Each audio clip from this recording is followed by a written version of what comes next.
distance as it might be in an office. Clearly, it's also an activity where teleworking is not going to put the seed in the ground. The measures that can be taken is to avoid a lot of interpersonal contact when you come back in off the field, and also do everything you can to make hand hygiene possible, ideally with water and soap, but if that's not available, an alcohol-based hand cleaner. We're helping healthcare providers on the front lines back home get the personal protective equipment they need and the medicines and medical devices. So we're hearing a lot in the news about shortages of supplies and rural providers and hospitals, clinics, FQHCs often have even more of a shortage in terms of workforce, but also actual supplies that are needed. Could you speak to more rural-specific suggestions? Yes, and I think toilet paper is in short supply everywhere, urban or rural. But the issue of shortages of critical supplies such as medications, as personal protective equipment for healthcare settings, and particularly for our FHQCs, the federally FQHCs, the federally qualified health centers, is an area of concern. So this is where the national response, I think, is going to be very helpful in terms of the work that's going on at FEMA in partnership with HHS, Department of Health and Human Services, to be able to look at alternative supply chains to get some of that personal protective equipment out, and also working with HRSA to be able to do everything we can to support the FQHCs to not only have supplies, but also be able to manage the potential increase in patients, as well as apply good infection control practices, particularly when PPE may come into short supply. CDC's particular role in terms of PPE is addressing the demand side of the equation. What are the things that we can do to help preserve PPE? We've got a couple of tools online that I think can be useful to clinics and hospitals, whether they're rural or urban, to be able to assess the PPE burn rate and be able to project what their needs are going to be down the road. The response through the Assistant Secretary for Preparedness and Response is focused more on the supply side and ways to supplement what's available, including being able to provide what provisions are available through the Strategic National Stockpile. Great, thank you. What should rural hospitals and clinics be doing to prepare for a surge? Yeah, so preparedness is a very important part of all this now that we're actually in response mode. Almost all hospitals have done some type of pandemic influenza planning exercise, and they actually have a plan that is written out.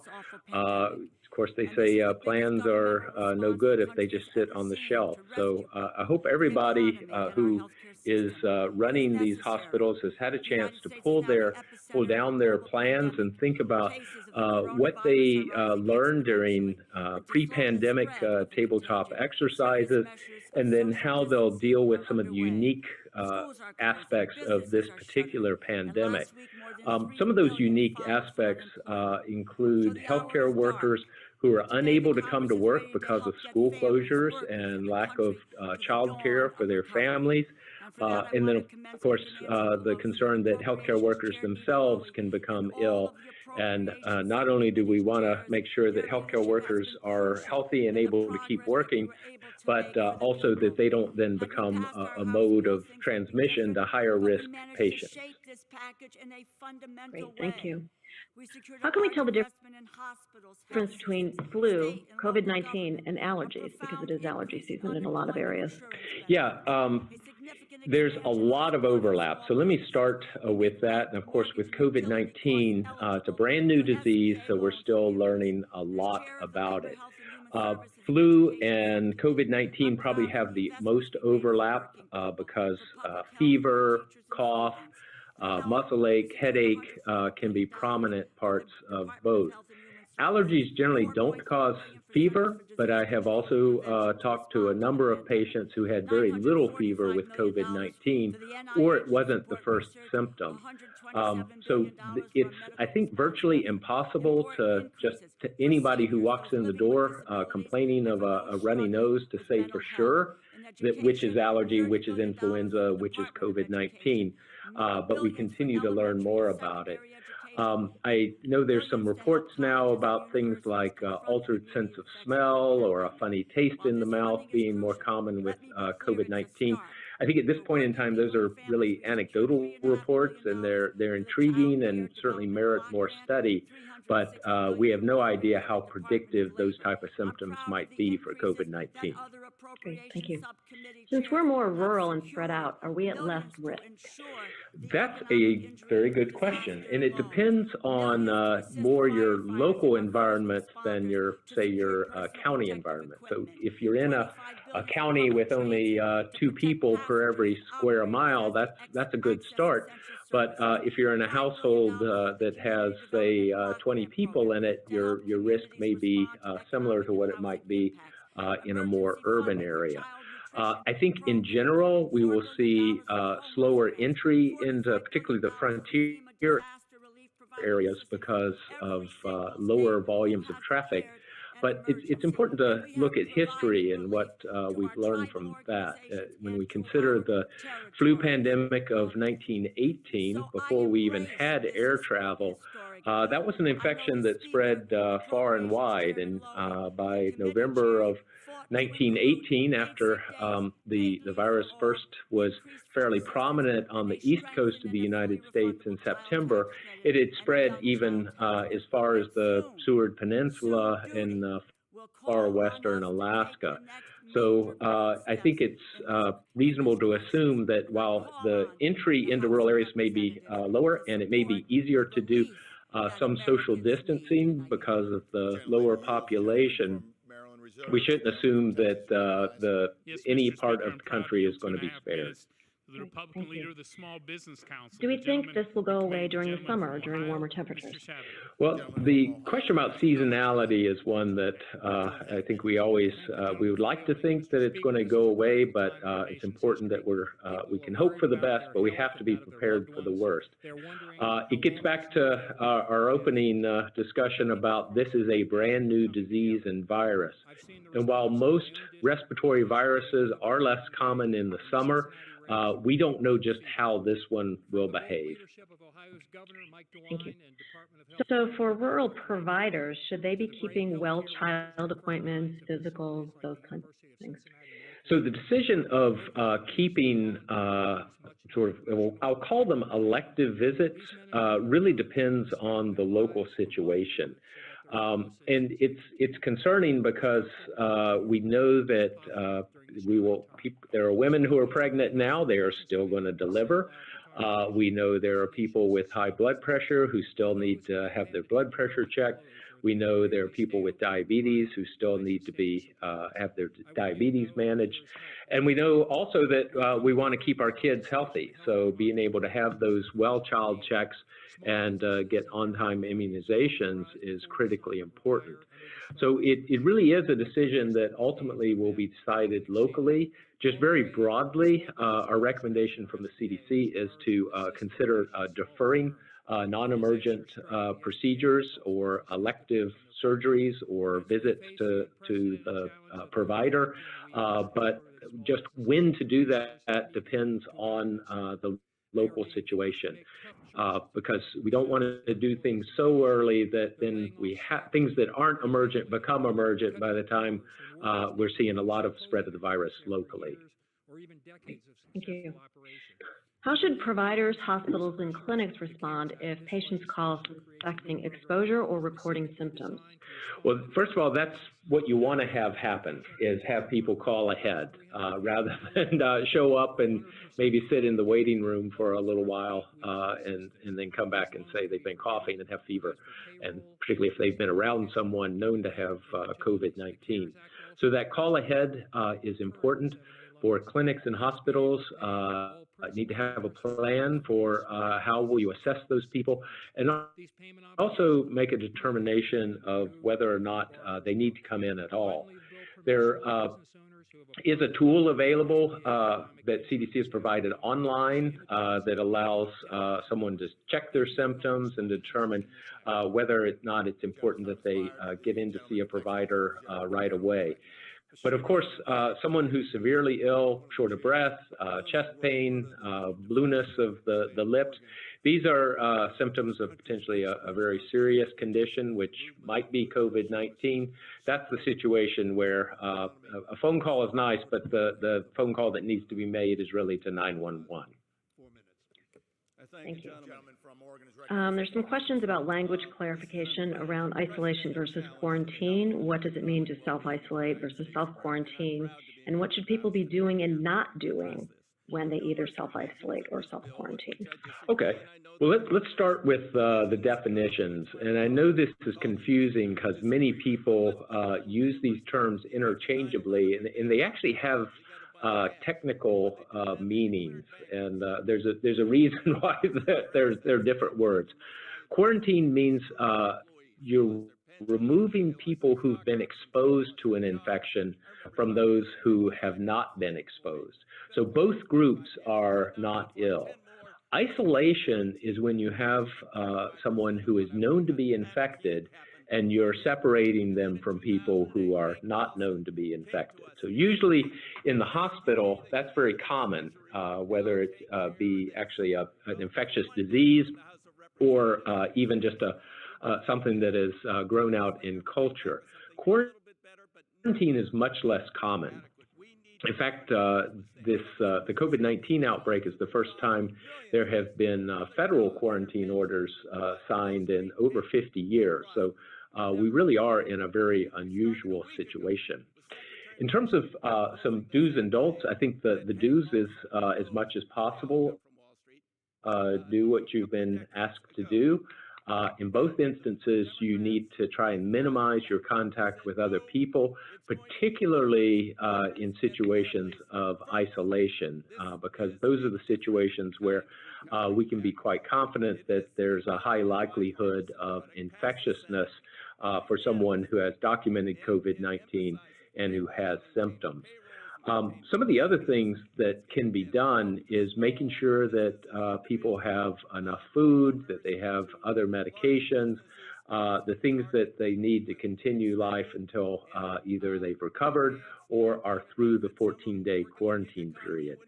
And this is an example of how we have to be together as much as possible, even though it may be done at a distance. So if you have a neighbor, check on them by phone ideally, or just a knock on the door and take a few steps back from the door to see how they're doing.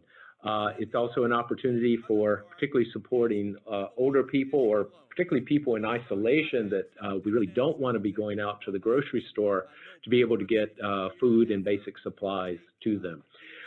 This is a role that I've just observed that many faith-based organizations have taken on in terms of how they can do lay ministry, particularly with their younger people who are at lower risk, and taking appropriate steps to prevent the risk of transmission of infection, but also making sure that people who are in quarantine or isolation are getting what they need.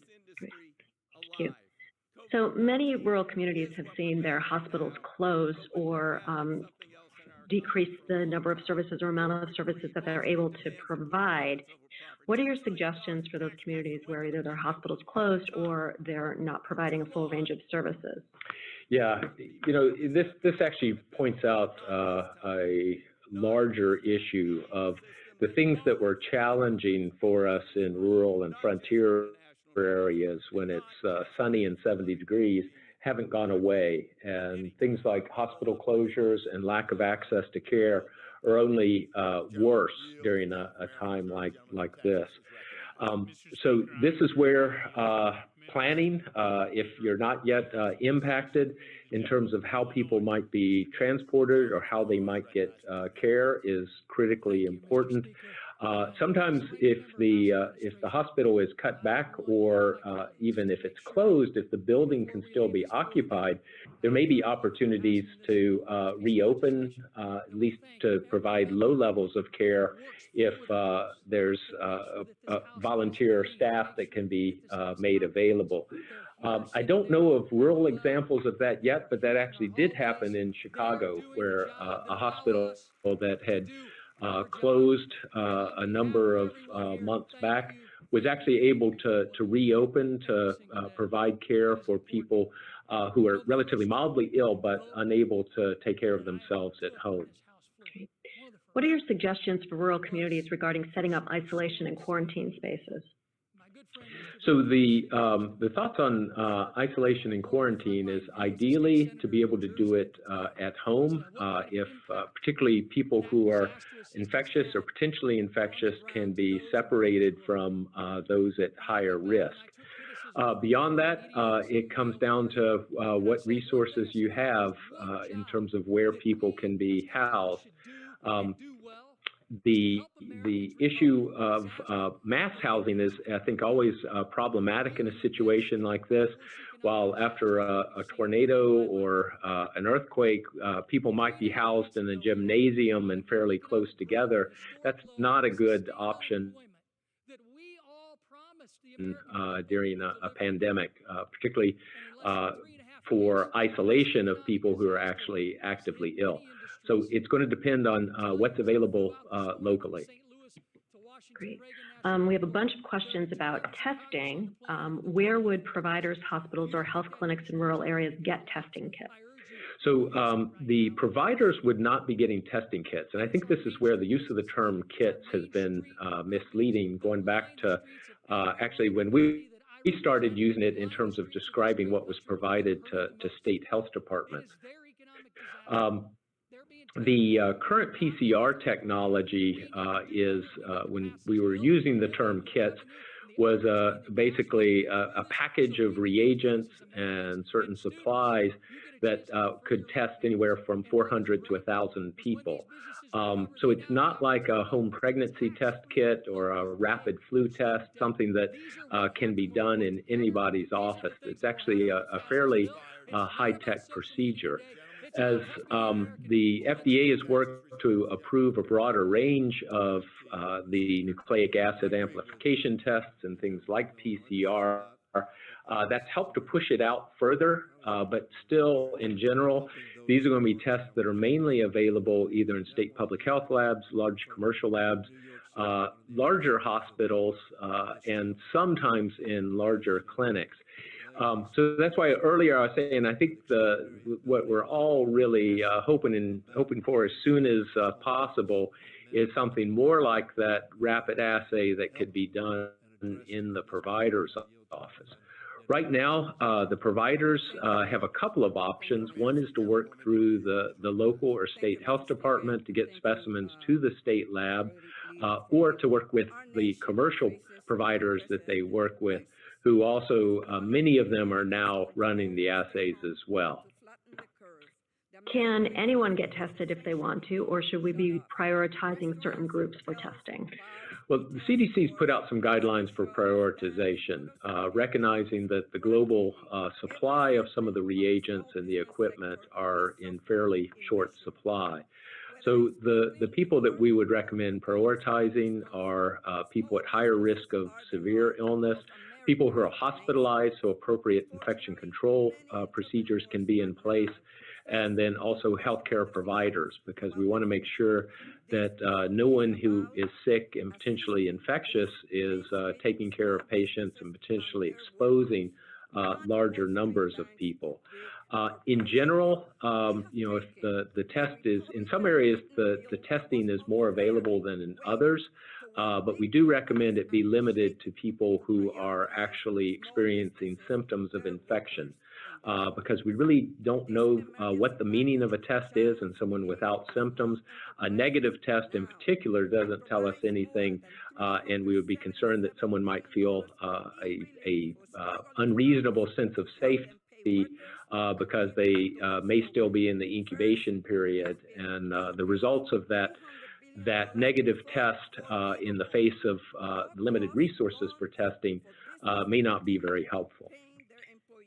So you've talked about rapid testing. What's involved in actually getting tested, and when are the results available at this point? So we have changed those guidelines as we've learned more about the results that we're getting with the assays. And now it's a single swab. It's what we call a nasopharyngeal swab, or an NP swab, which involves passing the swab back through the nose, literally almost as far back as it'll go, although we're getting more and more data that it can also go back just an inch or two, and we might be able to get good results as well. It's actually a very safe procedure. I once did over 500 of them in a rural Alaska village in one day. So it's not very time consuming. And the testing, then the swab goes into a viral transport media or some type of vial and goes to a laboratory. The turnaround time after that depends on a couple of factors, such as shipping time, and then whether or not the lab is caught up on any backlogs. Here at CDC, we can do the extractions in about 4 to 6 hours, and usually running the assay is just a few hours after that. There are some newer high throughput technologies that can provide more rapid results as well. So I think there's a lot of progress made in terms of being able to increase the throughput and get more timely results, but it's still not all the way out in the provider's hands. Great, thank you. There's some questions about when people, if they are sick with COVID-19, when are they, or they've been exposed, when are they no longer contagious? When can they go back to work? Yeah, so we're still learning a bit about that. And this gets back to the earlier question about viral shedding. The PCR will remain, can remain positive in some people even after recovery. The data on actual recovery of the virus suggests that it's much lower than that. So currently the guidelines provide two options. One is to get 2 swabs 24 hours apart that are negative. And again, this is after a positive test. This is not just any nose that walks in off the street.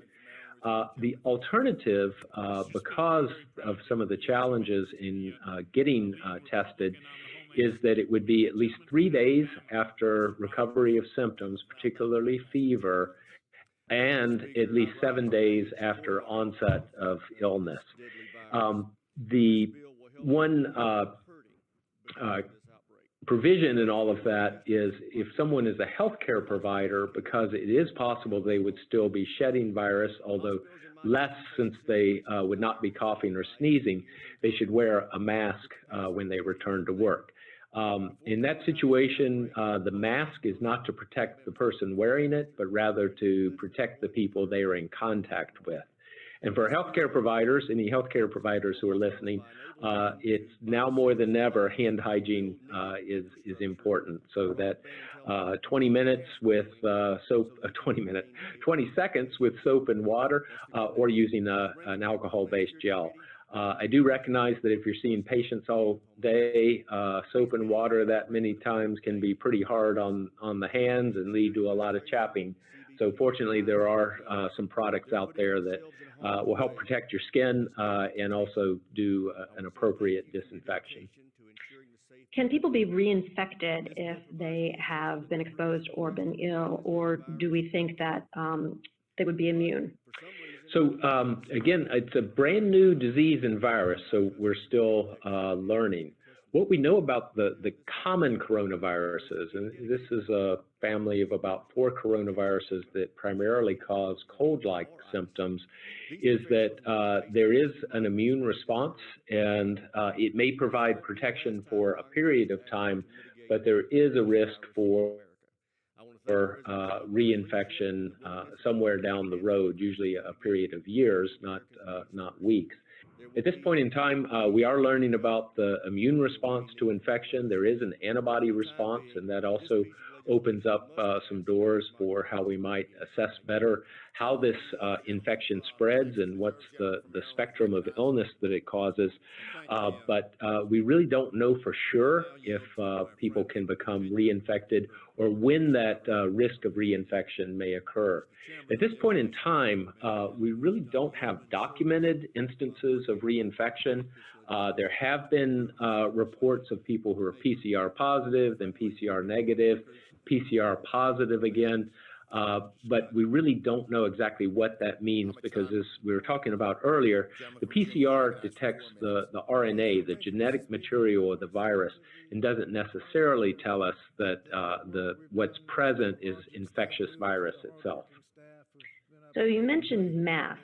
Should hospitals and clinics be stocking up on masks and other PPE? Should people in the community be using masks?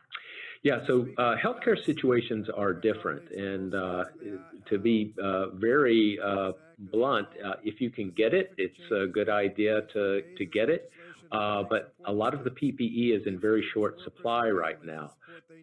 So it's important that whatever PPE is available, that it's managed very carefully, because we know, again, getting back to some of these global supply chain issues, it could be depleted, and then we're going to have to be talking about what are some of the next best options to be able to protect our healthcare workers. In a healthcare setting, the focus has primarily been on filtration masks, things like the N95, and that's particularly important when there's going to be something that could potentially aerosolize the virus. An example might be a procedure that involves respiratory secretions, probably even suctioning a patient that's on a ventilator. In terms of what might be useful in the community, in general, CDC has no firm guidelines on that one way or the other. There's not a lot of evidence that wearing a mask in the community provides any additional protection over just basic hand hygiene. And I don't think I've mentioned trying to keep your hands away from your face, but that's part of how you, if your hands are contaminated, you avoid inoculating it into parts of your body that can become then how the virus gets in and causes the infection. There may be a role for people who are exposed or who are in recovery to wear masks, again, not to protect themselves, but to protect those around them. And that's an area where we're doing some very active research, and there may be newer guidelines coming out. And having said that, I think even though we've touched on this a few times, it's important to recognize this is a new disease. We are learning as we go. It's very humbling as we recognize that sometimes what we are learned 2 weeks ago, we learned something new, and the recommendations may need to change. So I really encourage you as much as possible, keep an eye on what's coming out, either at your state health department website or at cdc.gov/COVID-19. The next question is about treatment or management. Does Plaquenil help as treatment or as prophylaxis for frontline healthcare providers? So let me start with a very broad statement, is currently there are no proven medications that will treat COVID-19 and that have documented improvement in outcomes. So let me start actually with Plaquenil, or hydroxychloroquine is the generic name. There are some mostly uncontrolled data coming out that are encouraging. The nice thing about hydroxychloroquine is it actually is FDA approved for other purposes, mostly treating different types of autoimmune or rheumatic diseases such as psoriasis. So it is available. There's not a lot of really hard data for treatment yet, and we are working very closely with NIH to develop guidelines and be able to gather whatever data is available, particularly from China, where there has been more experience with this. Chloroquine is another drug that is fairly readily available, less data as well. There is an antiviral drug called remdesivir that is not FDA approved for any purpose right now, but is in randomized clinical trials right now, particularly for treatment of more severe infections. And we hope to have data on that soon because some of those trials started in China nearly 2 months ago. There has been at least one fairly large trial completed, and mostly data that's coming out of China, again, about some of the protease inhibitors, the class of drugs that are used for treating HIV, lopinavir and ritonavir combination. Unfortunately, they were fairly disappointing in terms of really documenting that there was improvement in symptoms or outcome, and actually there was no evidence that it reduced viral shedding. So I think this is an area where you have to monitor the science closely. Hopefully we will know more soon, but at this point in time, there's no proven treatment that's going to make outcomes better. The question about prophylaxis is a very good one because I think many of us are familiar with that, with where we were at in 2009 with the influenza pandemic. We had oseltamivir, an antiviral drug that was useful for treating people who had exposures or critical infrastructure individuals prior to the onset of symptoms to prevent infection. There's basically no data on that with COVID-19 at this time. Does ibuprofen exacerbate symptoms of COVID-19? Yeah, thanks for asking that question too, because I know that is one that has come up based on some reports that came out of France. And those were really anecdotal reports and haven't been observed as much elsewhere. So at this point in time, we have no recommendations against use of ibuprofen or other non-steroidal anti-inflammatory drugs. We've received several questions about smoking and tobacco use. So either sharing of tobacco products increasing risk of transmission, people who are trying to quit are becoming potentially more anxious and maybe smoking more or relapsing, or what recommendations would you have for somebody who has quit to stay in that status? Yeah, so let's start with the question about sharing cigarettes or whatever. So in general, sharing anything that goes in your mouth is probably not a great idea, but it's even worse idea right now. So it's really, it certainly could be a way that COVID-19 is transmitted. In terms of a question that I think many of us are looking at the data very closely about is whether or not cigarette smoking itself is a risk factor for more severe infection. What's really intriguing is the epidemiology from China, where the death rates among older individuals are much higher, but they're much higher among men than among women. And the smoking rates among men in China are quite high, whereas among women they're much lower. And so certainly one of the hypotheses is that there may be a very particular role that cigarette smoking is playing in increasing the risk of severe COVID-19. So I think the bottom line there is maybe more for providers is we need to do everything we can to be able to support people who have ceased smoking, to be able to prevent restarting smoking. This also, I think, highlights that these are stressful times, and there are ways other than using tobacco that to manage stress. So we have a couple minutes. I still have a bunch of questions, but let's end on prevention. So what can community members do? So churches, restaurants, civic leaders, people in the community, what could they be doing right now? Yeah, so a couple of areas. First of all, we've talked about social distancing, but that is very important to be able to, as I say, stand together, but at least 6 feet apart, because it's going to take a community response to be able to address this. Being able to limit or postpone gatherings are important. I saw kind of an amusing picture of a wedding that was held outdoors, and there was actually a grid on the ground where all the participants stood at least 6 feet apart. And I think the groom did get to kiss the bride, but other than that, there was no one within contact with anyone else. Although in general, it's probably better to postpone any kind of gathering like that. The impact on small businesses and restaurants cannot be underestimated. If you're able to support your restaurants that are providing takeout services, a number of them actually now have donations, ways to be able to help their employees that may currently not be getting paid. That's important.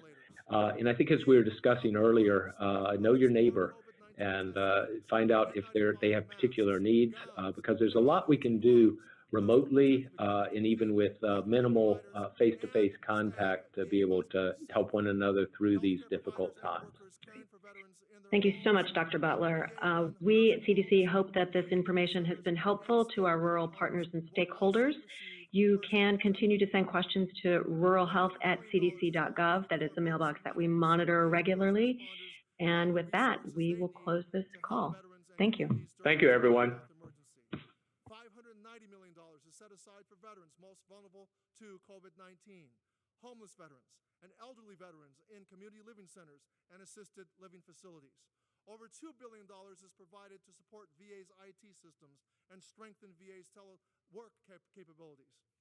Greater telework capacity reduces the risk of coronavirus transmission in VA's workforce and keeps the department running. Over $600 million is set aside for VA to retrofit its hospitals and clinics to increase the number of beds and treatment rooms to care for veterans with COVID-19 and deploy mobile treatment units. Over $2 billion is appropriated for veterans who need urgent or emergency care in the community for COVID-19. Finally, this funding ensures the VA healthcare providers putting their lives on the line to treat veterans are paid for their overtime work hours that they work. Now, this relief package also makes veteran-owned small business owners eligible for loans to pay their employees and keep their businesses afloat, and prevents veterans from losing their homes due to foreclosure. It ensures veterans who receive stimulus checks remain eligible for pension and means-based VA benefits. Now, this package is far from perfect, but there's so much in this legislation that is critical to helping veterans and ordinary Americans survive this pandemic. I expect that there'll be more legislation to ensure that no veterans or Americans are left behind. I urge my colleagues to Gentleman's support time this is relief expired. package, and I yield back. Gentleman from Maryland reserves. Gentleman from Texas is recognized. Yes, Mr. Speaker, very proud to yield 1 minute. The gentleman from Michigan, Mr. Mitchell. Gentleman from Michigan is recognized for 1 minute. Thank you, Mr. Speaker. I thank the ranking member. Our country faces a public health and economic challenge unlike any we've experienced in 100 years. We must protect the health of the American people while also ensuring our economy is able to bounce back as the coronavirus subsides. I urge at every opportunity that Congress assist Americans with income support while also providing a critical lifeline to businesses, especially small businesses. The CURES Act achieves those objectives through direct checks to American households, improved unemployment compensation, and fairly backed loans to businesses. This bill is certainly not perfect. Rarely do we see perfect in this chamber, and certainly not in these circumstances. However, we cannot delay, we cannot waver. We must ensure this aid is delivered to the American people as soon as possible. The American people are looking to us to lead at this moment, and we must do so now. So I rise to support the CARES Act. I urge my colleagues to do the same and move this to the President's desk. Thank you. I yield back. Gentleman yields. Gentleman from Texas reserves. Gentleman from Maryland is recognized. I thank the gentleman for his comments. And now I'm pleased to yield to the former mayor of Providence, Rhode Island. Mayors deal with it every day on the street, face to face. They know how critical this problem is, and I'm pleased to yield to our friend, the chairman of our policy and committee. 1 minute.